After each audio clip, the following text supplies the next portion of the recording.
Mabuti naman, yan. Good morning po. Morning.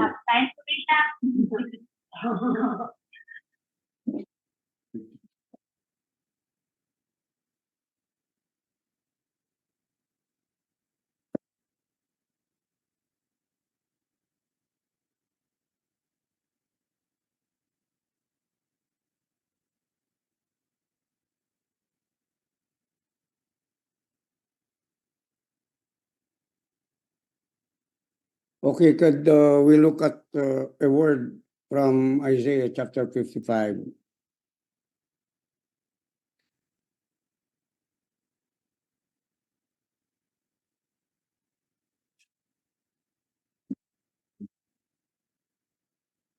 Yeah, thank you.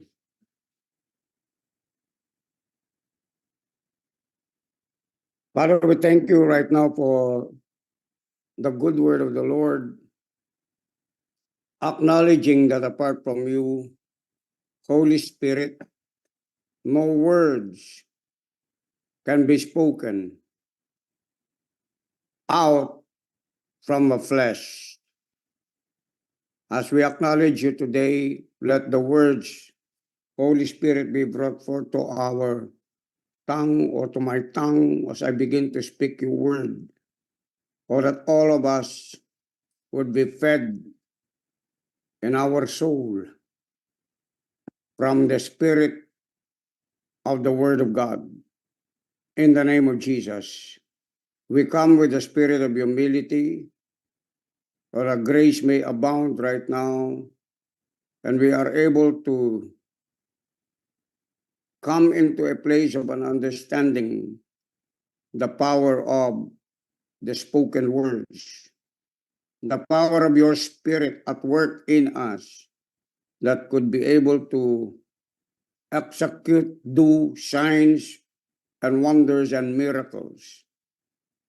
Help me to explain in detail what you really wanted us to know and understand, so that we may be able to come into a place of the done thing, the it is finished thing of what Jesus has already proclaimed, decreed, declared by divine work of His Spirit in the name of Jesus. And everyone would say amen. Okay, who would like to share something bago tayo pumunta rito?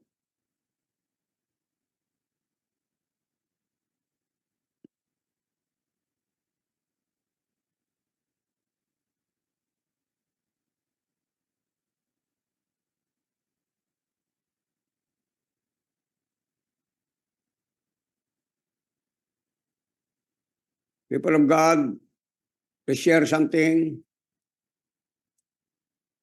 Okay. Wala ba pwede mag-share sa inyo?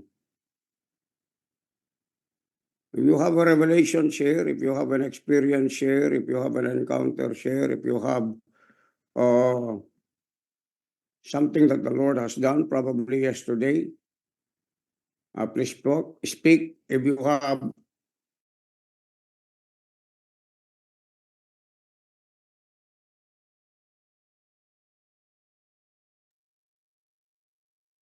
Bishop, si Aliana daw po.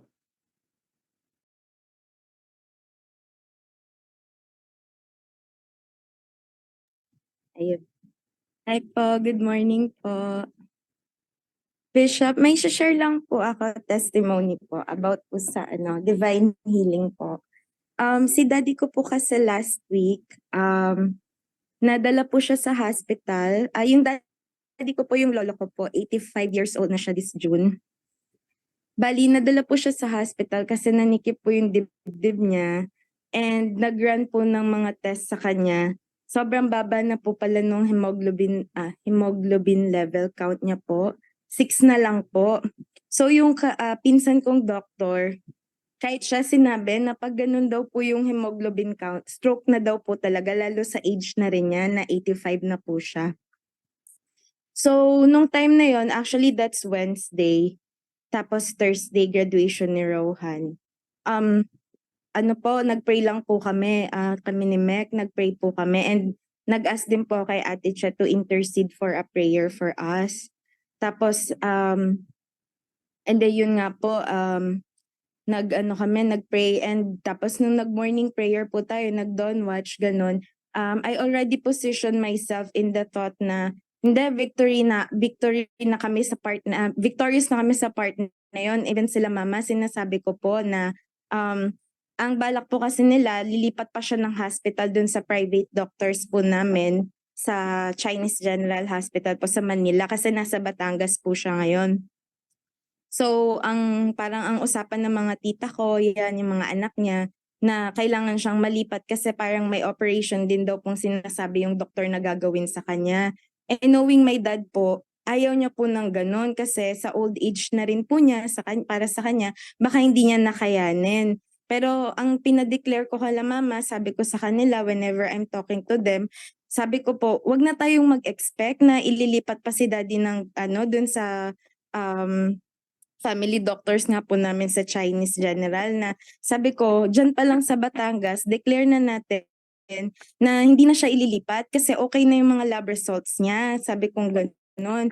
So, from Wednesday, yun po yung ini-intercede ko ng prayer in a way na pinosisyon ko na po yung sarili ko dun sa good news na sabi ko, even kami ni Mek, nung nag-pray po kami na good news na yan, tapos na, nagre-rejoice na lang tayo. And then nung Saturday nga po, nung dawn watch, tinake ko din po yung corporate prayer natin na in-intercede ko din siya. And then nung Sunday, yun nga po, yung maglalabasan na yung mga lab results po niya. Dapat, ang sabi po ng mga tita ko, kailangan na namin, parang pinagre-ready na kami na umuwi na kayo dito, magkakasama na tayo dito, puntahan na natin si daddy. So, ganun na po yung mga reactions po nila. So, ako, po, video call ko na po silang lahat nun, as in pinapabiyahe na po nila kami pumunta na doon bago mag-start yung service. So, ang sabi ko, magcha-church muna ako. Sabi kong ganun sa kanila and na yan, answered prayer na tayo dyan. Sabi kong ganun. Tapos nung lunchtime po, after natin ng Sunday service, nakausap ko din po si Ate Rems and nagpa-pray din po ako sa kanya. Though sabi ko, Ate Rems, nires ko na to kay Lord, sabi kong ganun. Pero ko lang yung prayer mo for din, sabi kong ganun. Humingi din ako ng prayer niya for para sa akin din na pero hindi na po talaga ako nag-worry. And then nung kahapon po, praise the Lord po, no? Nung kausap ko po yung daddy ko nung midnight, okay na po siya. Perfect po yung mga lab results niya. Wala pong naging problema dun sa tapos sabi niya nga, sabi ng doktor ko, sabi niya ganon, may stroke na daw ako, 6 na lang pala yung hemoglobin count ko, sabi niya ganon. Pero sabi ko, daddy, pinag-pray natin yan. Tapos po yung isang good news din po, last year po kasi, dahil syempre sa old age na din po ng daddy ko, no? Sabi sa natural, old age na siya, ganyan. Yung mga daw po niya, yung sa gallstones po niya, sobrang dami po nilang nakitang mga bato-bato po. Pero isa din po yun sa kasi tinanong ko siya, oh daddy, dahil kayo, yung mga medicals niyo po, tinanong ko, kumusta daw, anong sabi dun sa gallstone niyo? Kasi lahat po, chinek sa kanya, lahat ng mga, pwedeng i-laboratory, chinek na lahat sa kanya. Tapos sabi ng doktor, wala na daw, na flushed out daw sa body ko. Sabi ko, praise God, daddy, alam mo, pinag-pray natin yan. Sabi kong ganun sa kanya.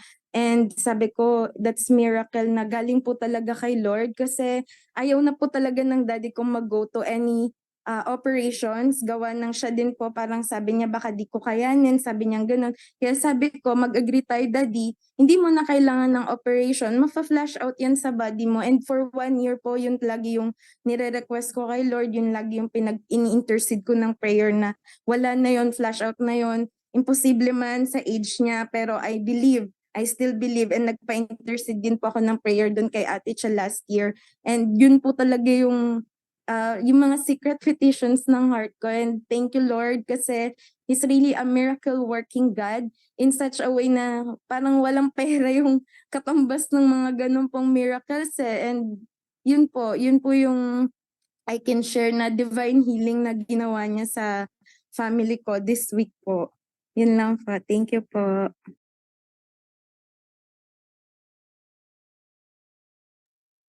Okay, thank you po doon sa testimony na yon, ano, Aliana. God is just proving that still signs and wonders and healings still works. If it worked yesterday, His word worked yesterday, His power is working still until now.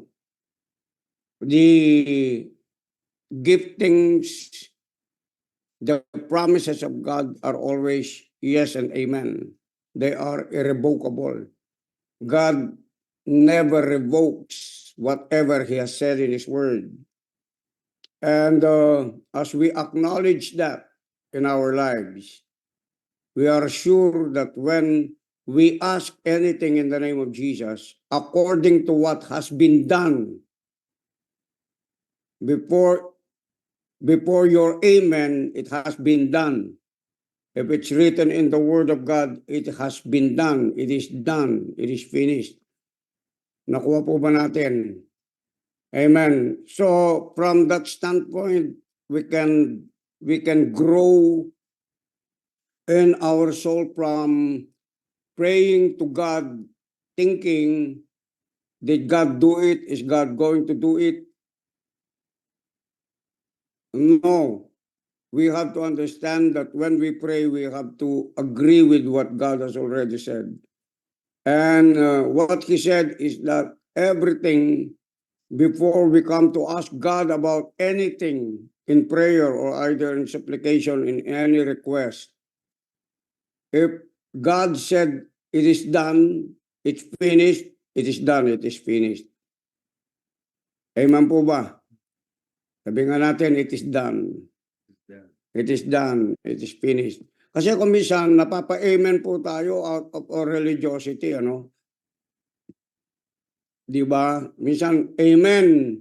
O kaya tinawag tayo mag-pray. When we are called to pray, we just pray and pray a lot of prayers, you know. It's just because that's how we have heard people pray, leaders pray, and we pray as fast as we could pray and even repeat the names of the God whom we're praying to, no? Ang daming kong Father, ang daming Lord, ang daming Father, ang daming Lord. No, we should be addressing, if you understand what and who God is really to your life and you have a relationship with Him, that He is your Father, you just call Him once. Father, thank you. Lord, if He is asking you to do something, then you could call Him Lord because you wanted to obey His commandments of what He's telling you to do at that very particular moment. Are you with me? Are you listening? Kasi ganito po yan, no?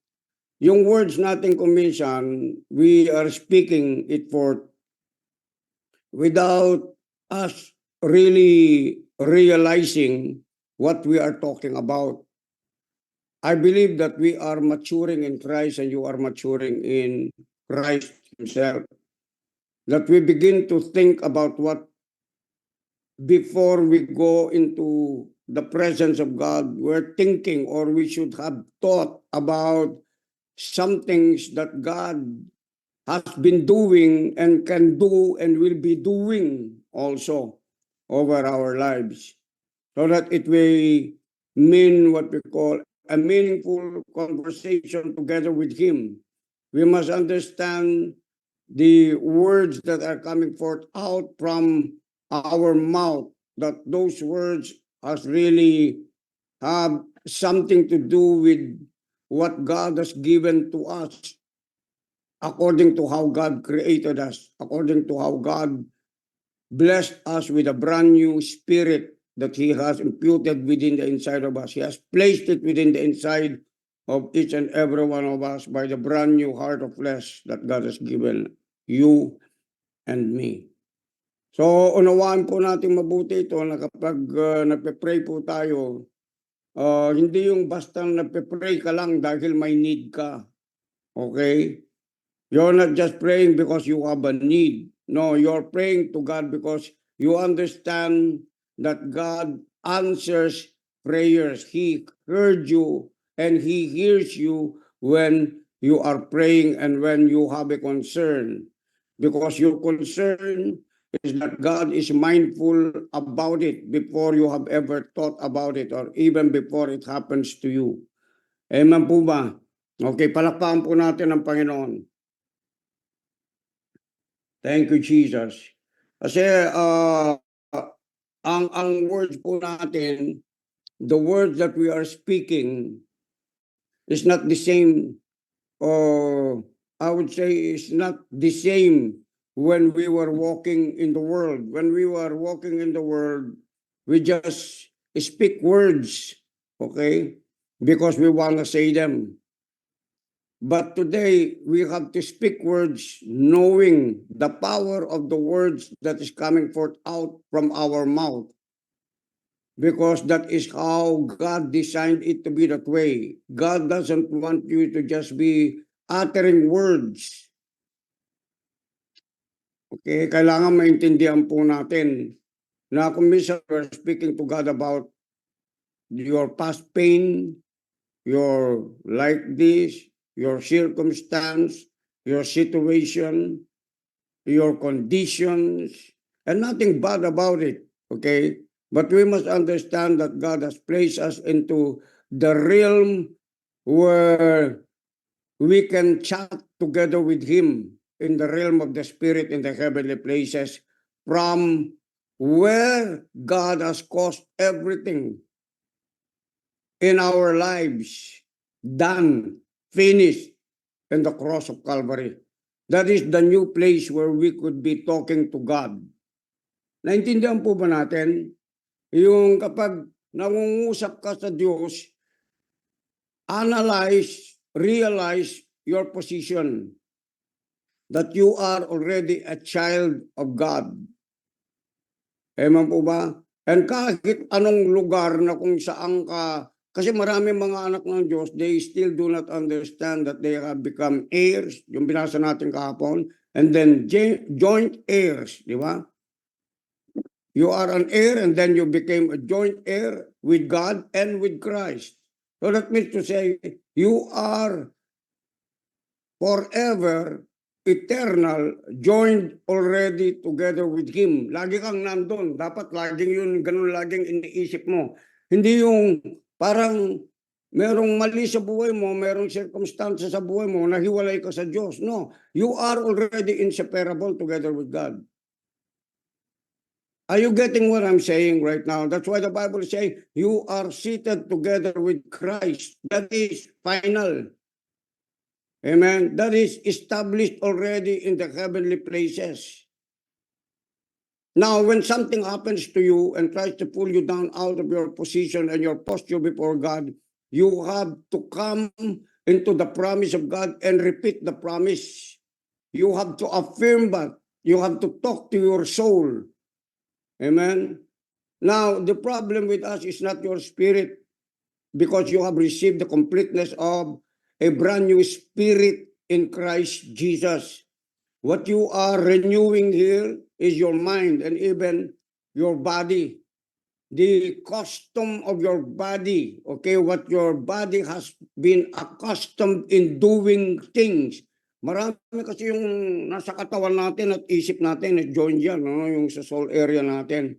From the former that we were just doing things, acting on things, right? Speaking things out from how it was stored there. From the past life, the former life that we have been. Nakukuha po ba natin ito? Kaya ngayon, gusto ni God, nare-renew yun na para bang the old man never existed before. Now, the old man before should not now. You have a brand new life already in Christ Jesus, and it should be renewed always in the life of God's Word daily. Hello, are you with me? Yung isip mo, pinoprogram mo na lagi doon sa laging, kapag meron kang kailangan, meron kang hinihingi sa Diyos, lagi kang naririnig ni God at laging it is done ang sagot doon. Hindi ka lang nag-amen. Kasi meron tayong amen ng amen. No? Ano yung ba yung amen? Nothing bad about amen, okay? It's saying it will be done. But how about moving into it will be done to done? Teleo. Teleo. You know done? Teleo. It's done. It's finished.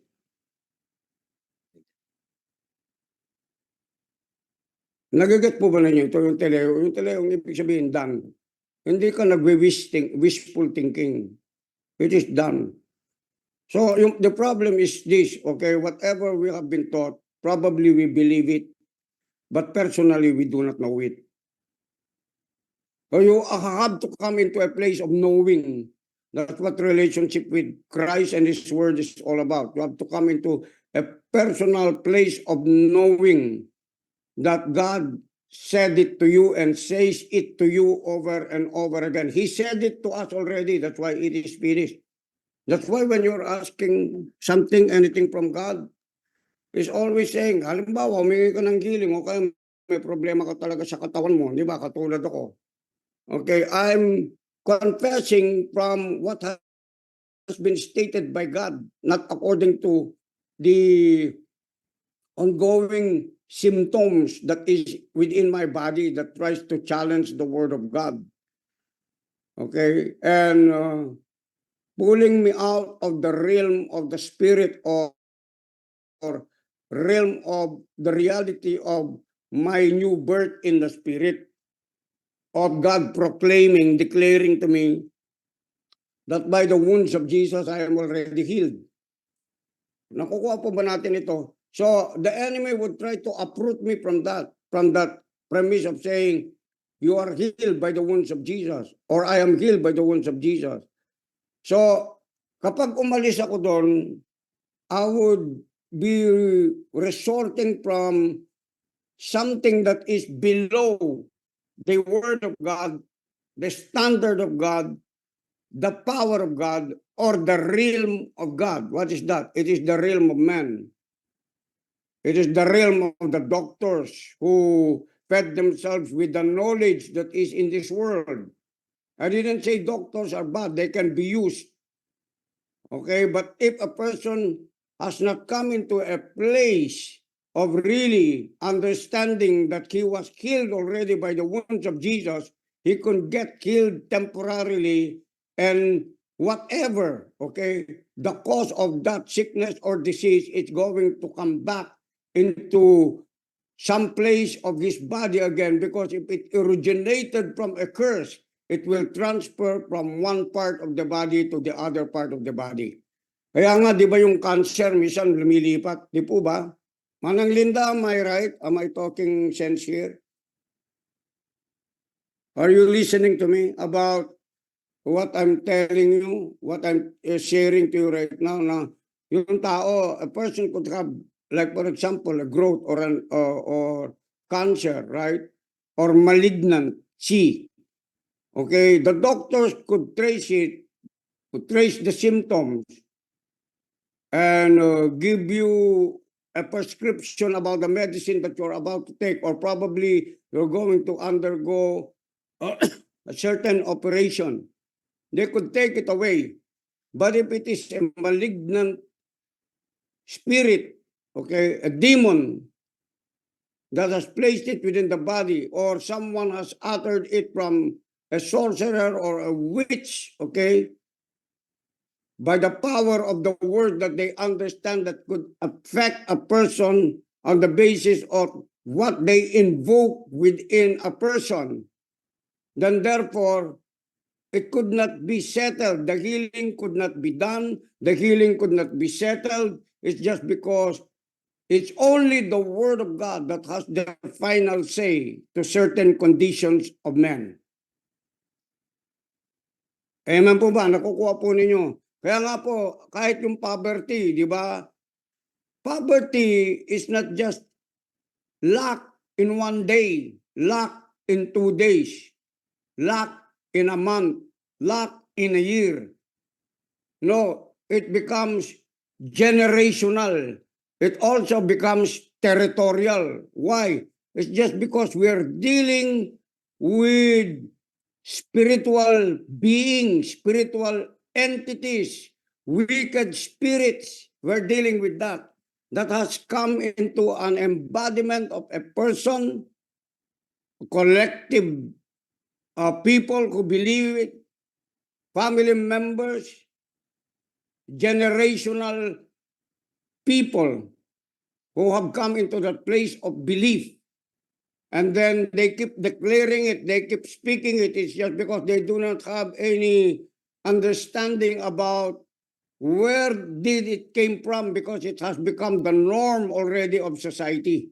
It has already become a norm in the family. It has already become a norm in the community. Are you getting this? Amen. Kaya nga si God, ito yung the very basis of how God deals with of something. Okay, it may be of a bigger entity, it may be of a family, it may be of a community. God has to deal with someone that has been seemingly been an outcast or a worse person, so that he could totally renovate it and make that person a brand new person like you and me. So we are not chosen by God, it's just because of our intellectual capacity, of our intellectual way of being chosen by the standards of men. You were chosen by God into you from the brokenness of where you came from. Bata ka pa lang, katulad nung nangyari kay Jabez, pinanganak na merong pain. Are you listening to me? God already has made his choosing even before the very foundation of the world, that you're going to undergo all of these things, because no one can approach God on the basis of what kind of intelligence he has before the presence of God. People are all intelligent, seemingly they become wealthy, but that is not the guarantee of the completeness of the blessing of God. It is not.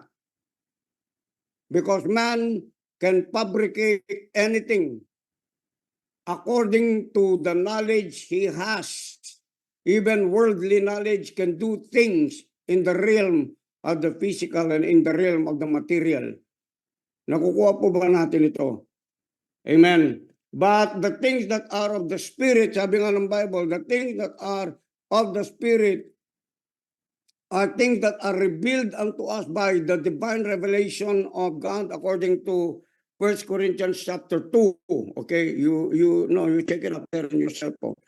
1 Corinthians chapter 2, that the persuasion of Paul in persuading the Corinthian church is that he always have to speak that the wisdom belongs to God. The wisdom, not the wisdom of this world, but the wisdom that really comes from the Spirit of God, or the Spirit of the mind of Christ. Okay? Sabi niya rito, 1 Corinthians chapter 2, we do, however, speak a message of wisdom among the what? Among the mature. Okay, so understand where I'm coming from. Okay? That's why not all are coming into this place of discipleship. It's just because some tried, but they could not still swallow what I'm saying. Naintindihan po ba natin? Probably they're still babes. And that's okay. That's okay. People are saying, I don't need that, maybe it's not for me. No, they need it, but they didn't come into a place of an understanding on how God develops a babe in Christ to become a matured person. Are you getting me? Mukhang parang tulog si Mikoy dito. Hindi siya present. Bishop, at yung po kayo ni Bishop. Mag-stack mo po yung camera ko, pero pakiramdam ko po. You're there? Yes, Sure. sir. Kasi para mo akong tinitignan na para ba luluha. Hindi, Bishop. Di ko alam na paano yung camera ko, pero okay lang po ako. Okay. Naka-PC Now po. I understand. Amen? Yes, sir. Oh, Akala ko na-clone na itong... sorry for interruption. It's okay, it's okay. We're just having fun. Amen. No offense. No offense to me. I'm not offended by that. We're just having fun, amen? Kasi medyo lumalalim tayo eh. Alam mo, pag lumalalim ka kasi, sobrang ko ng serious, baka malunod tayo. So, I try to break the monotony. Not really the monotony, but what the conversation which is going deeper, you know. So, let me say this, amen. What is this? We do, sabi niya rito, however, speak a message of wisdom. So, wisdom is not for the babes. Or let me allow you to think. Wisdom is not for the babes, it's for the maturing ones. If you want wisdom and you're a babe, you must be able to undergo a lot of testing and trying and pushing of the Spirit of God towards you into a place that you cannot afford to be able to pass through it. Okay, not either your intelligence, not either your wealth, no. In this place, God is releasing more of the grace that He has for you for wisdom and maturity. But what is the place for us to receive grace and maturity? What is the attraction for it? It's not intelligence. It's not the wisdom of man. It's not even your faith. Are you listening to me? What is it? Humility. God gives grace to the humble. Naalala po ba ninyo yung prodigal son? The prodigal son, if you remember the prodigal son knew something about his inheritance. Now, in this premise that I'm talking about, in this scenario that I'm talking about, there is no child, there is no son that will go physically directly to his father and ask for his inheritance. That is an insult. That is grievous. Kasi buhay pa yung mismong nagmamay-ari ng lahat ng bagay na ipapamana sa iyo pero hinihingi mo na. That is an offense. Are you with me? That's why God is talking to us in the Spirit. Why? Because in the Spirit, if you know something that you are an heir and you're a joint heir of Christ Jesus, you could put a demand on your inheritance or ask for your inheritance without a question of doubt. Come on now. Why? Because you know it's yours. It has already been given to you and me. Someone paid for it. Someone worked for it. Someone, hello, gave it to you. Who is that? It is Christ Jesus. He was the perfect sacrifice. He was the perfect Son of God, wherein all of the graces and the favor of God was in him. That he doesn't have to do any good thing to prove the Father that he is the Son of the Father. Are you listening to me? Amen. Nakukuha po ba ninyo yung sinasabi ko? Kaya hindi mo pwedeng ikumpara ito doon sa tinatawag na physical inheritance. Kapag physical inheritance yan, yung mga pinagagawa ng mga mayayaman na tao doon sa mga attorney, na hindi nila pwedeng ibigay yung inheritance mo maliban na umabot ka doon sa tinatawag na maturity ng iyong kaisipan. Maturity, I mean, ng iyong kaalaman. Maturity na kung paano mo gagamitin yung mga bagay na pinagpaguran ng magulang mo bago ilipat sa'yo. And at the same time, hanggat buhay sila, hindi mo sila makukuha. Naintindihan po ba natin? Maliban ipinalagda nila yun doon mismo sa kontrata. Okay, na pwede kang kumuha ng partial doon sa inheritance mo. Ewan ko kung meron ganun, pero sa naintindihan ko, you can never take anything from your parents. Even though na sinasabi ni mong tatay ko yan, hindi mo siya pwedeng ikumpara doon sa prodigal son. Kasi doon sa prodigal son, ang sinasabi doon is about spiritual matters. Okay? Spiritual matters. Maliban na lang gusto mong i-adapt yun, okay, dito, ngayon, presently. Are you getting what I'm saying here? Amen. Maliban na lang gusto kong i-adapt yung bagay na yun. So, let us understand that when the son who took his inheritance, half of his inheritance, okay, he took it from his father, And the father knows, actually. Do you think the father knows where his inheritance has to go before he leaves the house? Do you think he knows where he's going? Yes or no? No, the father knows where the child, the son, is bringing what he is getting from his father. But what did he do? He gave it anyway. Alam ba ni God kung halimbawa meron kang hinihingi sa kanya na kung minsan you're not yet matured, but you are asking for it? Are you with me? But he has also a way of getting you back from what you have gotten from him or received from him and squandered it in this world. He knows it also. And he knows also how to bring you back. Because at the time when that son, okay, not the elder brother, but the younger brother, okay,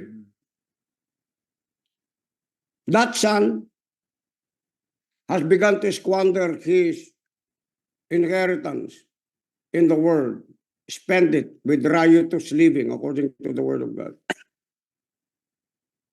There was a famine that was sent in the book of Luke chapter 15.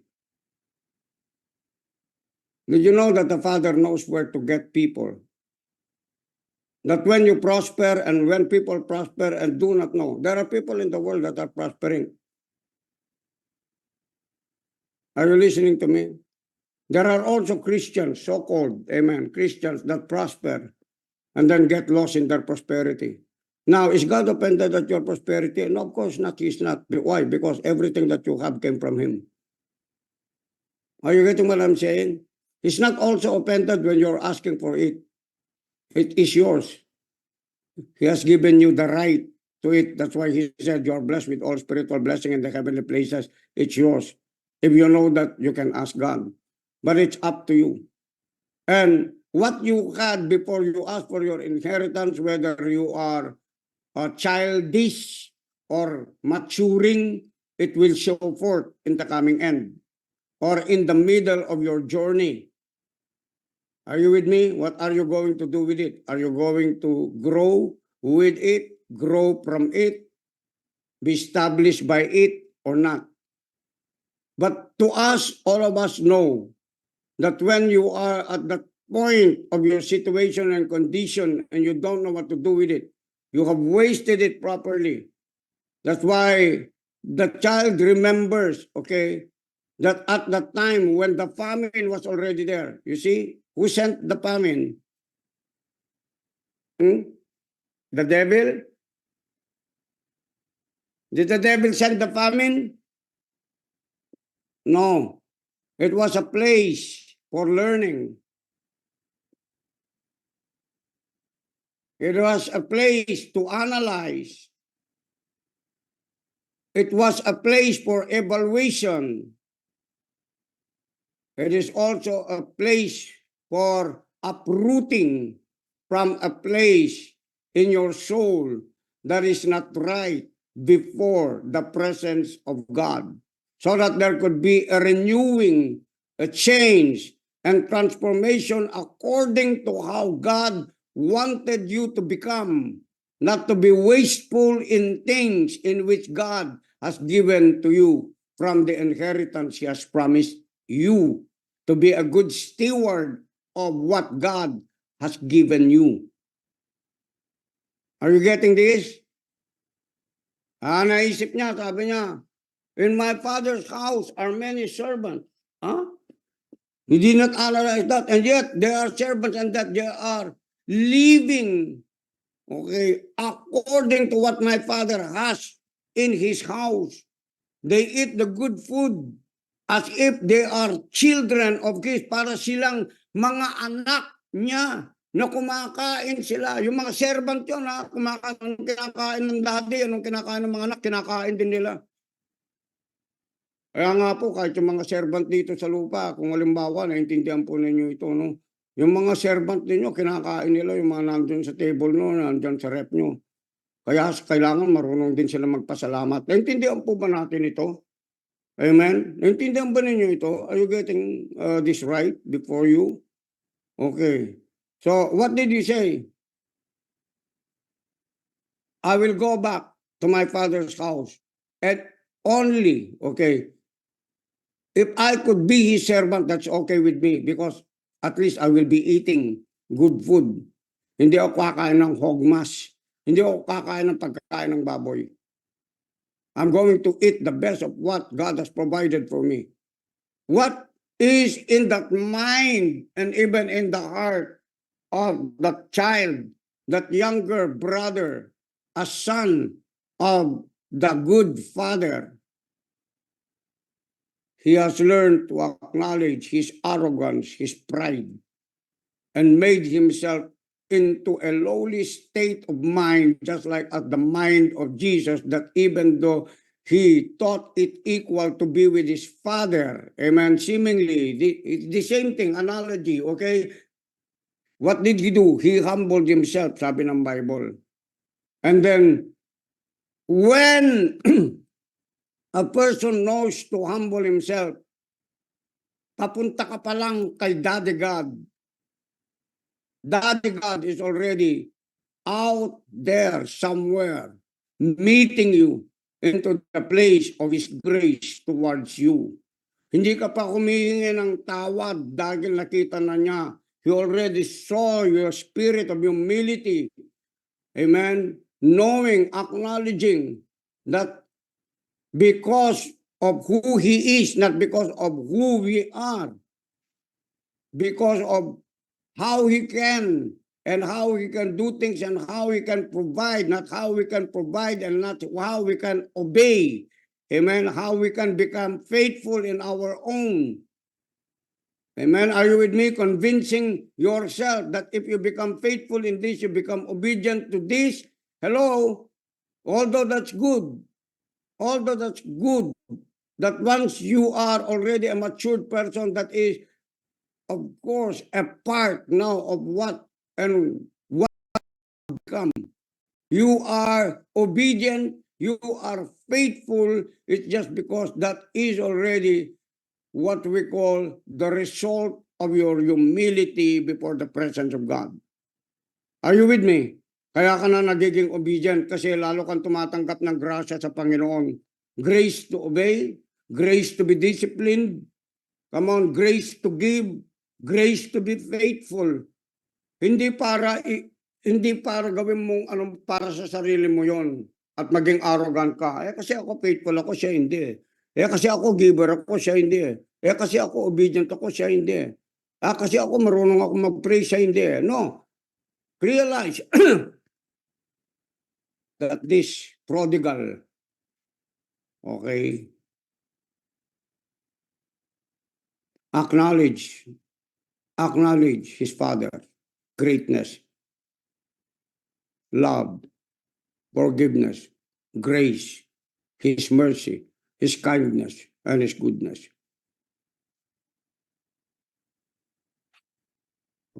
And the robe of righteousness was restored back to him. There's right standing before with the Father. The ring was given unto him. An eternal relationship, a forever relationship, life relationship with his Father. The same thing with us. Amen. So now, let's put it into the thoughts right now and into the words that we are using in approaching God. Your basis is none of the above mentioned I mentioned, but one thing, the Spirit of grace operates in the spirit of humility. Before you could ask for anything, go before the throne of what? Grace. How do you go before the throne of grace? And a meek and a humble spirit. Kahit na meron ka na, Lord, totoo naman, wala naman talaga ako galing lahat sa inyo ito. Naintindihan po ba natin? Did you know that there are a lot of Christians, they're so blessed? Minsan ako, pinapansin ko ito, inobserban ko, no? Iinom na lang sila, kakain na lang sila. Hindi na sila nagpapasalamat, nakakalimutan na lang magpasalamat sa Diyos. Kakaya. Sabi ko, oh my God, sabi ko. Alam mo ba yun? Are you listening to me now? Do you have ears to listen? It's not that you're becoming religious, no. But what I'm saying is this. Anything that comes forth out of your mouth is the abundance of your heart.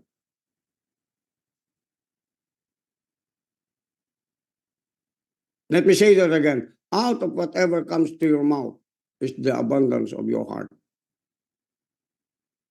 That's why what you need to be careful is this. When you are blessed, you watch the word that's coming forth out of your mouth. Talking to yourself and talking yourself to somebody who have the same talk as you do. Not malign, criticize, judge, belittle people. Because if you do that, you're operating in the spirit of the devil and the spirit of demons unknowingly. They could demonize you. They could not possess you spiritually because you have only one spirit born of God. But if your soul is unrenewed, demons could demonize you, torment you, afflict you. Are you with me?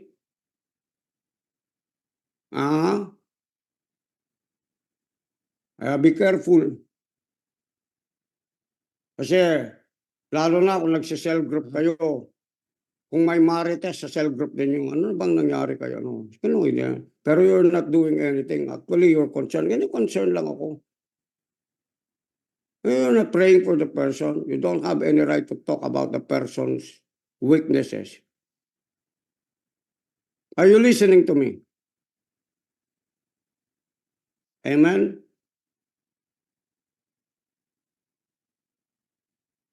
Let all of us be liberated from that kind of the spirit that is in the world. I pray. We pray. Amen po ba? Okay, let's look at this.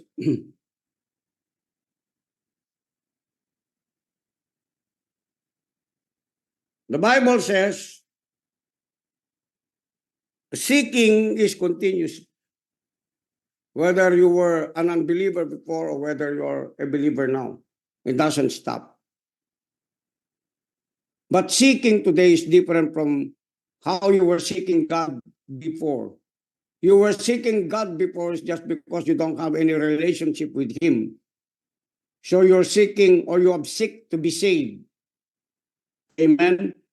That unless you have come before God in the spirit of humility to receive grace to be saved, you cannot be saved. Did you get my point? Now that you are saved, you're still seeking God on the basis of your relationship with Him, that He wanted you to know that you still do not know because of our immaturity and lack of knowledge and lack of understanding. So where do we seek God from? We are seeking God from a standpoint of a personal relationship with Him and relationship with our brothers and sisters in Christ Jesus. That's where you're seeking God from now. So you need what we call relationship grace between a father and a son, not between an unbeliever and a God of the universe or the God of the creation. Meron ka ng relationship eh. So, ano yung tinatawag na edge mo ngayon bilang isang anak at comparing to the people who do not have a relationship with God? Malaki po. Kasi nabigyan ka na ng tinatawag na statement, declaration, title of you being an heir and being a joint heir of Christ and of God. Are you getting this? Amen? Ngayon, in spite dun sa kung anong titulo binigay sa iyo ng Panginoon, stay in the place and in the spirit of humility, not arrogance and pride. Keep yourself under, so that after that you have been given the title, your identity you remain and grow from that. Amen? O nagmamature ka, ay sabi niya rito, Isaiah 55, let's go further. The verse a while ago. Seek the Lord while he may be found. Call upon him while he is near. Let the wicked forsake his way and the unrighteous man his thought, the unbelieving man. Before we were that, okay? Let him return to the Lord. Someone have left their condition. Okay, merong mga anak ng Diyos kasi natisod sila sa church. Ginagawang dahilan ng demonyo yun ngayon sa isip nila. Tisod sila sa mga tao, natisod sila sa kapatid nila, natisod sila sa preacher, sa pastor, natisod sila sa mga leaders. So ang ginawa nila, ayoko na dyan. Puro mga legalistic yung mga taong nandyan, di ba? Puro mga hipokrito yung mga taong nandyan. I know you heard it. And something and somewhere and something and somewhere. I'm telling you, whether you are in the world or you are in Christ Jesus, there will always be a word that you will be hearing from people, even though we are not all guilty and even though we are guilty of what has been said by an unbelieving believer. Are you getting my words? Meron kasi mga unbelieving believers. There are unbelieving believers. Amen? And don't blame them. Don't also blame them na matisod ka. Because whoever na natitisod, he's not walking in light. He's walking in darkness. No man who walks in light will stumble if you're walking in the light of God's word. People stumble. People get offended when they are walking in darkness and begin to entertain dark words. Okay? Evil thoughts into their minds. That's why we are being shaped by the word of God. Ito, halimbawa, isa ka, meron kang pangangailangan. Okay? And then you told it to someone. And then that someone in whom you have told, or someone's, or many ones, but they never did attend to you. Are you listening to me? They did not provide for you. Because some of them saw you, some of them thought of you, some of you know you already that it has become habitual for you in doing it. So they didn't want to be an enabler already of you borrowing from people, telling your needs to people. Because the Bible says so, you make your request be made known unto God.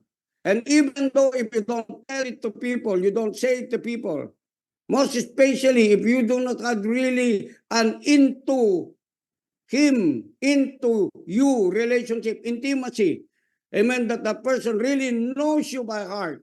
He knows you in and out of the premise of your mind and your heart. Don't do it. Stop it. Kasi si God, kaya niya pinapatigil yon, sinashut off, maging yung tinatawag na enabler mo, o kaya they're not really an enabler, they have a compassion towards you. But it seemed that it became habitual and it's becoming also your character that is self-destructing you. It is self-destroying you. God is pulling you out so that God could take you into a place of your riches, your liberty, and your wealthy dwelling place where you are free to receive from God as a child of God. Naalala po ninyo yung prodigal son na sinabi ko. God brought him into a place of what? Famine. Kumisan, that is the place where you could grow. I grew from that. From the very beginning when I have come to know Jesus as my personal Lord and Savior, I have to come into a place of acknowledging God from time to time over and over and over and over again to be humble and say, Lord, I'm nothing really. But if you are with me, then therefore show yourself unto me as you have said in your word through Paul, that I can do all things through Christ. Not only do things through Christ when I have money, when I am already wealthy. I know you will be bringing me into that place But as of now, where I am right now, are you with me? I humble myself. I will not put my trust on any man. Di ba sabi ng Bible, curse is a man that putteth his trust in men. It's not that you don't trust any man, but when it comes to your need, listen to me, when it comes to your need, stop mentioning your needs towards the lives of people and trying to beg to people. If you need to work, you work. Kasi sabi ng Bible, huwag pakainin yung mga taong tamad. Huwag din pakainin yung mga taong hindi nagtatrabaho. I hope this is a lesson to each and every one of us. I know you're not all this, but if there is someone, there are 2, 3, 4 doing this thing. Amen. Because some left the camp, some left Powerhouse because they have that kind of character in their lives. Amen. Meron silang pinanggalingan, ngayon ginagawa pa nila doon. And they operate, if you don't give them, they operate in a narcissistic spirit. What do? Yung hindi nagpahiram, nagbigay sa kanila, sila pa ang masama. I understand this thing. If ever they say no unto you, you humble yourself. Father, I thank you. Probably my sister said no unto me. It's just because probably they are also in need and praying something for them to be able to sustain that need. I pray in the name of Jesus that you bless them. Did you see the spirit of humility? Minsan, ganun lang ang gustong prayer, ipag-pray mo, para yung blessing dumating sa'yo. And when the blessing comes, hello, listen to me, and when the blessing comes, keep yourself still humble. Sabi ko na eh. Kasi meron ganun, sabi ko na, tama ako eh, kahit na mali ka, tama ako. No, the reason why you're blessed is not because according to your character. You're blessed is because it's according to the grace of God, of being and staying in the spirit of humility. Naget po ba natin? Kung character po ang pag-uusapan, di ba? Example na po yun, yung prodigal son, yung younger son. Amen. Yet still God has been gracious to him because he applied a proper use of humility. Not according to what, because he was good, he was the bunso. Naintindihan po ba natin? Bunso ako eh, bibigay ni dad yung ano ko. Hindi, this is not natural. Amen. Inheritance. This is a relationship type, symbol of our relationship with the Father. Okay, let's move further.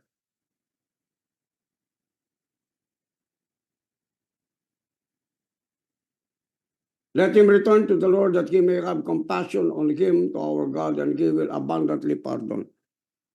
Verse 8, for my thoughts are not your thoughts. You see, the thoughts of God. That's why we need to renew our thoughts that are earthly, sensual, and demonic, and ascribe for the wisdom of God, which is first pure, filled with good fruits, sincere, considerate. This is the wisdom of God. Neither are your ways my ways, declares the Lord. For as the heavens are higher than the earth, so are my ways higher than your ways, and my thoughts than your thoughts. Now that you have, and we have the mind of Christ, what do you think of your thoughts? That's why you have to discover the thoughts of God, not your own thoughts, not the former thought that you have and how you're solving problems. Are you with me? You got to align your thoughts into submission to the spirit of the thoughts from the mind of God. You see, the mind wanted to be your mind, like Philippians chapter 2, di ba? What is Philippians chapter 2 saying? Let this mind be in you, which was in Christ Jesus. That means to say, there was a mind in Christ Jesus that wants to develop or enter your mind or develop in your mind or transform or renew your mindset that were not right before God, that are not good, that are not acceptable, that are not the perfect mind or will of the Father towards us. Hello? Amen. Ang dami po nito, no? Ang dami yung mga sinasabi ni God dito. Ayan. Sabi niya rito, so are my ways higher than your ways and my thoughts than your thoughts. Let's go to 1 Corinthians chapter 2. For as the rain, verse 10, for as the rain and the snow come down from heaven and do not return there, but water the earth, making it bring forth and sprout, giving seed to the sower and bread to the eater. God compared his thoughts to this, like rain, like seed to the sower and bread to the eater. That means to say, there is something in your words. There's something in your thought that could become word, that could become seed, so that that seed becomes a bread to the eater. Are you getting it? So ang ibig sabihin, okay, a man's belly, Proverbs 18:20, is satisfied by the fruit of his mouth. That means to say your bread, that's why the Bible says, man shall not live by bread alone, but by every word. Because words produce spiritual bread. Not only that, they produce food in your table. Bread for the eater. You got the word. If you got the word, listen to me. Poverty would be an impossibility for you. Let's reverse it now. Let me reverse it now. Poverty would be an impossible to you. Lack would be an impossibility to you. Need would be impossibility for you. Want would be impossibility for you because David says, the Lord is my shepherd. I shall not want. Nakukuha po ba natin? Amen? Now, he said here, 11, so shall my word that be goes out of my mouth. It shall not return to me empty, but it shall accomplish that which I purpose. That means to say, you got to understand what is the meaning of what you're saying. You got to understand what is the word you are speaking. Does it have what we call a weight of intention? Meron bang tinatawag na heaviness, substance in your words that you're speaking, before you pray it, before you prophesy it, or you're just prophesying out of ignorance, out from an expectation? It's just because you said it without any meaning and understanding the power and the meaning of your word. That's why a lot of Christians are not receiving from God. Why? Because they just imitate prayers. They're just babbling with their mouth without understanding. It is very impossible for you to receive something that you're babbling from your mouth that you do not understand. That's why the purpose of this study and discipleship is for you to get you into the knowledge and understanding of what you're saying and what you're doing and what you're thinking. It's just because that is always the place of provision, or that is always the place where you lack provision. Amen. Sabi niya rito, it shall return to me. It shall not return to me, but it shall accomplish that which I purpose. So, what is the very purpose when you ask, when you pray, when you go to God? Don't go to Him out of your purpose. Go to Him out of His purpose, because He said, it shall accomplish that which I purpose.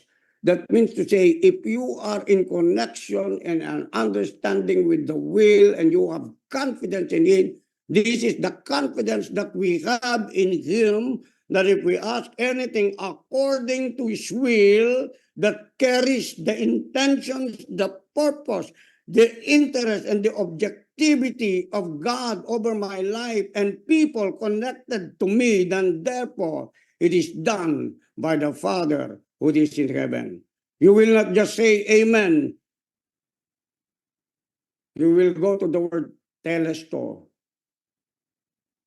It is done. Say it with me, it is done. It is done. Say it in your mouth. It is done. It is done. It is finished. It is done. It is finished. It is done. It is done. It is done. Come on, keep saying it. It is done. It is done. It is finished. You know, a lot of Christians are too skeptic. Why will I have to say that if I really believe that? If you really believe it, you have to say it. Because Paul said, do you believe? Therefore, we believe. Therefore, we speak. You see, your believing has something to do with what you have known. You don't believe what you do not know. Otherwise, it's crazy to believe something that you do not know and do not understand. Because when you know, we don't have to have faith in what you know. It's already present. You believe it, it's gonna happen. It is done.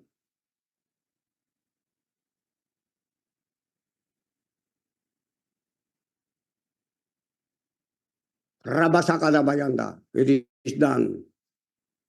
Amen? Kaya sabi niya rito, it shall accomplish that which I purpose and shall succeed in the thing which I send. Where does God send His word? How does God send His word? He sent it already through His servants, right? The prophets, the apostles, leaders of the church. Amen? He has already sent His word. And then we receive the word of God to send it also to someone. You receive the word to send it to someone. It's a letter of invocation. It's a letter of celebration.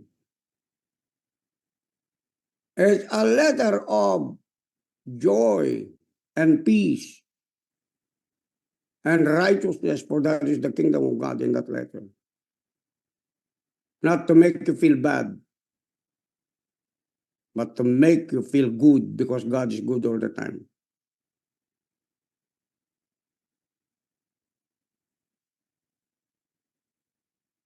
For you shall go out in peace and be led forth. For you shall go out in joy and be held with peace, and shall break forth into singing. Ayun lang sabi ng Bible, be not drunk with wine, but be filled with the Spirit of the living God, singing hymns, songs, psalms of celebration. Kaya nga pag lumalabas ka, yung unang bungad ng kanta mo, pagkagising mo sa umaga, tagumpay! Kailangan ganun ka agad yung ano mo, yung bungad ng bibig mo. Paggising mo sa umaga, good morning, morning! Morning is bringing good to me. Tagumpay! Ganun ka kagad. Hindi yung naisip mo, wala akong pamahalan niya. And then, they'll eat you up. You see, what causes a person to be sick is not the things that he eats externally from the food, but the things that are eating up his soul early in the morning with fear, worry, anxiety, jealousy, envy. Buti pa si ano mo. Ba't buti pa si ano? Bakit sa'yo hindi mabuti?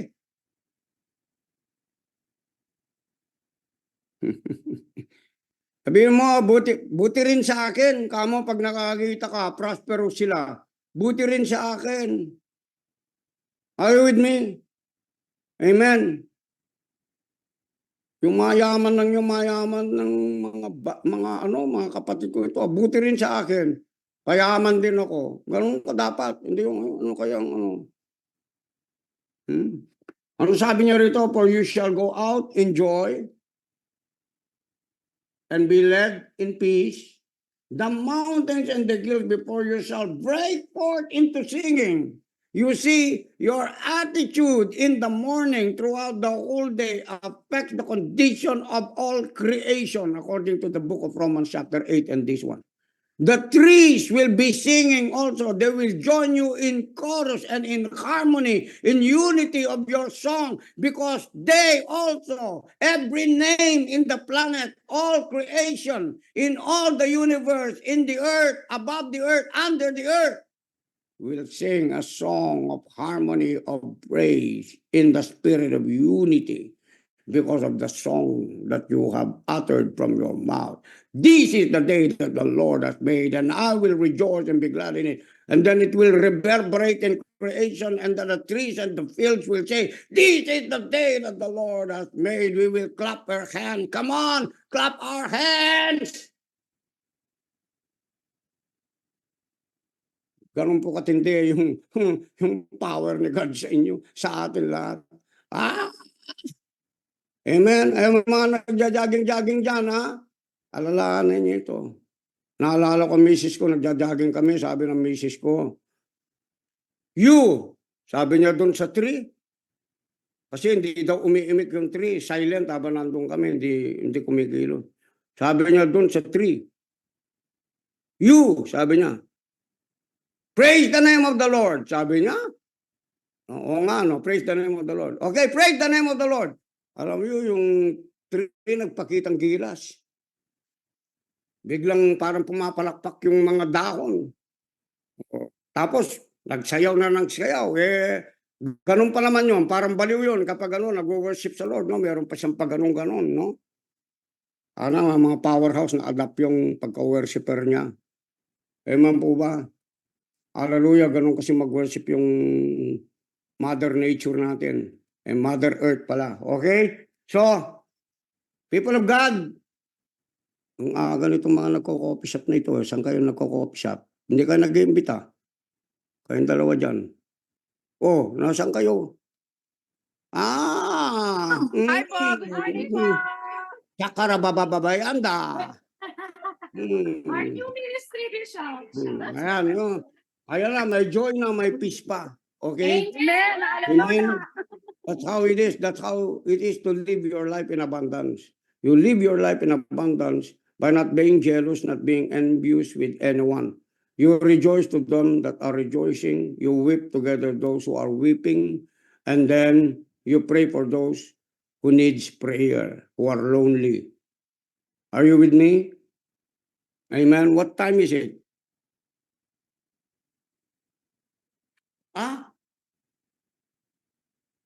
Let's end for a moment. My brothers and sisters, hallelujah. Enter the day today and contaminate. I said contaminate. Contaminate the goodness of God towards others. Contaminate the goodness of God in your environment and the spiritual atmosphere in your homes, in our communities, in our city. Kung nagja-jogging kayo, nakakakita kayo ng mga tao, dinadaan-daanan nyo, no? Greet them. Tell them, God bless you. Amen. Good morning. Good afternoon.